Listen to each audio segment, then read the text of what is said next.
दोस्तों हम आपका स्वागत करते हैं गुरु कृपा कंपटीशन चैनल में। दोस्तों शिक्षा के क्षेत्र में सरकार ने उठाया बड़ा कदम, बड़ी खुशखबरी है। और क्या है इस वीडियो में, उससे पहले इस चैनल पर आप नए हो तो चैनल को सब्सक्राइब जरूर कर लेना। दोस्तों सबसे पहले मैं आपको खुशखबरी बता देता हूँ।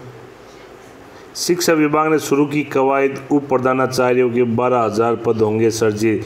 दोस्तों 12,000 पद सृजित होंगे, जिससे जो भी फर्स्ट ग्रेड के जो हैं इनका प्रमोशन होगा, और जो भी स्कूल हेडमास्टर बने हुए हैं इनका प्रमोशन से ये उप प्रधानाचार्य के जो 12,000 पद भरे जाएंगे तो नई वैकेंसी भी आएगी और सरकार डायरेक्ट उप प्रधानाचार्य पद पर भी ज्वाइनिंग दे सकती है।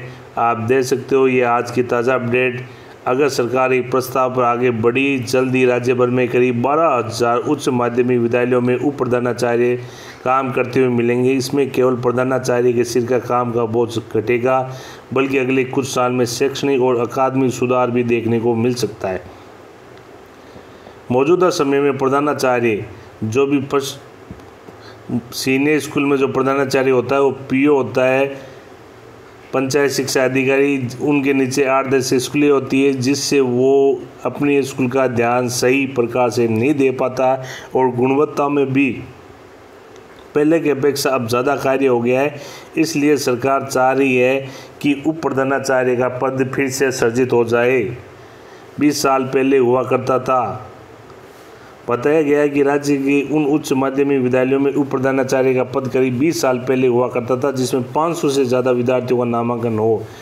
उस वक्त शैक्षणिक गतिविधियों और विभागीय योजनाओं इतना दबाव भी नहीं था, लेकिन शिक्षा की गुणवत्ता और दायित्वों के निर्धारण के लिए वह पद जरूरी माना जाता है। पंचायत मुख्यालय पर स्थित उच्च माध्यमिक विद्यालय के प्रधानाचार्य को करीब 3 साल पहले पीओ बनाकर विभाग ने अधीनस्थ स्कूलों के कार्मिकों की सर्विस बुक, साधारण तनख्वाह और विभिन्न सूचनाओं को इकट्ठी करके भेजने के अलावा तमाम योजनाओं की जिम्मेदारी दी है। ये आप देख सकते हो।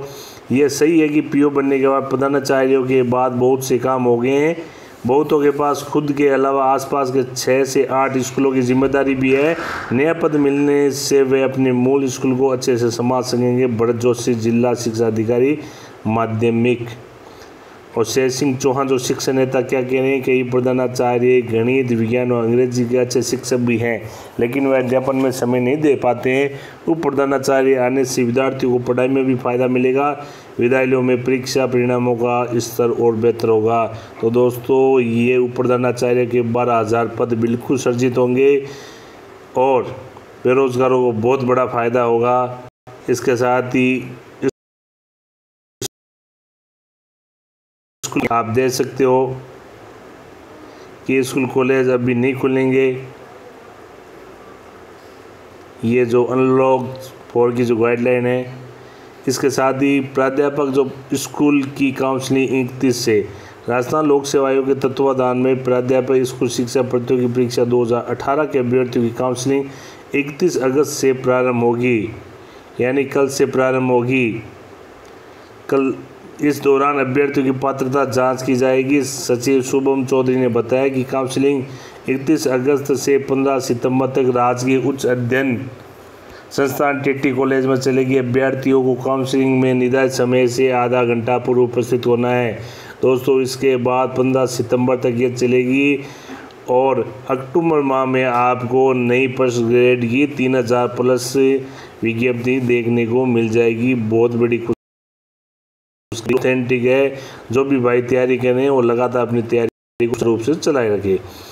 और जो बाड़मेर में एक पेपर आउट रहा था 2nd ग्रेड का, और अभी वर्तमान में उपेंद्र जी ने भी बहुत बड़ा खुलासा किया है, तो उससे संबंधित ये बड़ी अपडेट है, तो मैं आपको बता देता हूँ। काउंसलिंग से वंचित रहे अभ्यर्थियों को रात 31 अक्टूबर तक नियुक्ति देने के निर्देश।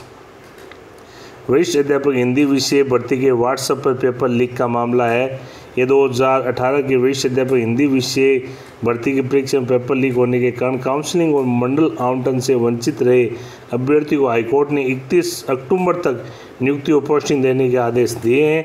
हाईकोर्ट में न्यायाधीश दिनेश मेहता ने इसके लिए आरपीसी को आवश्यक प्रक्रिया 7 सितंबर तक पूरी कर याचिकाकर्ता अभ्यर्थियों के नाम शिक्षा विभाग को भेजने को कहा है। न्यायाधीश दिनेश मेहता ने बाड़मेर जिले के सोनलाल व सरिता सहित 9 अन्य याचिका मंजूर करने का ये आदेश दिया है। तो दोस्तों आप देख सकते हो इस प्रकार जो पेपर हिंदी विषय का पर्चा कथित रूप से व्हाट्सएप पर वायरल हो गया था, उसको लेकर पुलिस ने FIR भी दर्ज हुई, लेकिन जांच के बाद पुलिस ने प्रकरण में FIR लगा दी। ये होता है, उपेंद्र जी लगातार इस मांग को उठाते हैं, लेकिन फिर भी RPC ने याचिकाकर्ताओं का परिणाम ही घोषित नहीं किया। वहीं अब राज्य सरकार ने मंडल आवंटन की प्रक्रिया शुरू कर दी, लेकिन याचिकाकर्ताओं को इससे भी वंचित रखा जा रहा है। इन्होंने RPC व सरकार के इस निर्णय को याचिकाकर्ता का संवैधानिक अधिकारों को विपरीत बताया। इस पर विस्तृत सुनवाई के बाद न्यायाधीश मेहता ने स्पष्ट कहा कि पुलिस द्वारा FIR पेश करने के बाद अब याचिकाकर्ताओं का भविष्य अदालत में नहीं रखा जा सकता। उन्होंने RPC व सरकार के निर्णय को अनुचित मानते हुए दोस्तों उनको आदेश दिए हैं। इस प्रकार ये आज की ताज़ा अपडेट है सेकंड ग्रेड को लेकर। और अब सरकारी स्कूलों में विद्यार्थियों को मिड डे मील के अलावा नाश्ता भी देंगे। ये आप जो मॉनिटरिंग हुई है उसमें अब इतने दिन मिड डे मील मिलता था, अब और रीट की जल्द ही विज्ञप्ति आएगी। और 2 सितंबर को उपेंद्र जी यादव ने बेरोजगार संघर्ष समिति के तत्वाधान में सभी को जयपुर इकट्ठा होने के लिए कहा है और उसके बाद नई रणनीति बनेगी। शिक्षा मंत्री जी अभी बीमार है, 2 दिनों से उन्होंने कारणों के कारण उनकी तबीयत सुस्त है, इसलिए वो सितंबर के लास्ट तक ये विज्ञप्ति आने के पूरे चांस है। इसी के साथ मैं इस वीडियो से विदा ले रहा हूँ। मिलता हूँ जल्दी नई अपडेट के साथ, तब तक जय हिंद, जय भारत, वंदे मातरम।